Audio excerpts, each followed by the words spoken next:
Italian prosecutors have charged a Tunisian captain of an overcrowded migrant boat that sunk off the Libyan coast with multiple manslaughter. The captain of the vessel and a Syrian, allegedly a member of the ship's crew, were taken from a group of 27 survivors who arrived in the Sicilian port of Catania on Monday evening. "We carried out 2 arrest warrants of suspected traffickers, the captain of the ship that capsized and a member of the crew. We charged them both with facilitating illegal immigration, and the captain was also to be charged with multiple manslaughter," prosecutor Rocco Liguori said. The charges were announced as more details emerged of the fatal incident. Giovanni Salvi, another Italian prosecutor, said, "The migrants were crushed inside this fishing boat. A few hundred migrants were forced into the hold, at the lowest level, and they were locked in and prevented from coming out. Another several hundred were closed into the second level, while on the top, under a cover, there were another 100 migrants." The Italian Coast Guard managed to retrieve 24 bodies from the water near the island of Malta, but the vast majority went down with the sunken boat. "We can say that 800 are dead," Carlotta Sami, spokeswoman for the United Nations High Commissioner for Refugees in Italy, said on Tuesday, citing the survivors' accounts of the deadly crossing. "To send them back is another way of killing them." Federica Mogherini, EU Foreign Policy Chief.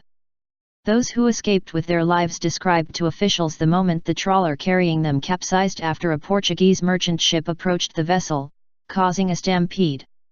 There were a little over 800 people on board, including children aged between 10 and 12.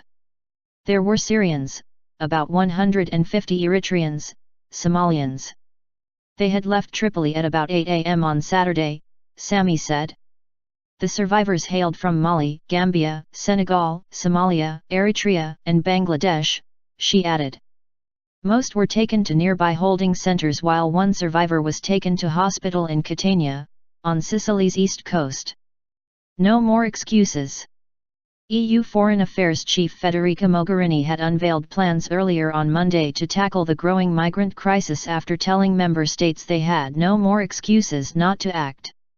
More than 11,000 migrants have been rescued by Italian authorities since the middle of last week alone, and current trends suggest last year's total of 170,000 landing in Italy is likely to be exceeded in 2015. Unveiling a 10-point action plan, Mogherini said the EU had to live up to its humanitarian values and commitments towards migrants, adding, "To send them back is another way of killing them." First on the list, ministers agreed the current EU border surveillance mission Triton should be increased to extend its range and capabilities on the bloc's southern flank. Triton replaced Italy's own Mare Nostrum mission, which Rome scrapped late last year in protest that its EU partners would not share the burden. The EU will also try to capture or destroy people smuggling boats and increase cooperation across the board, the European Commission said. The bloc will also offer a voluntary pilot project on resettlement, providing a number of places to persons in need of protection, a key but small step forward in spreading the problem. Up to now, countries relatively untouched by the problem had objected to this form of burden sharing, however small. Diplomats said there could be 5,000 places available, but the Commission gave no figure.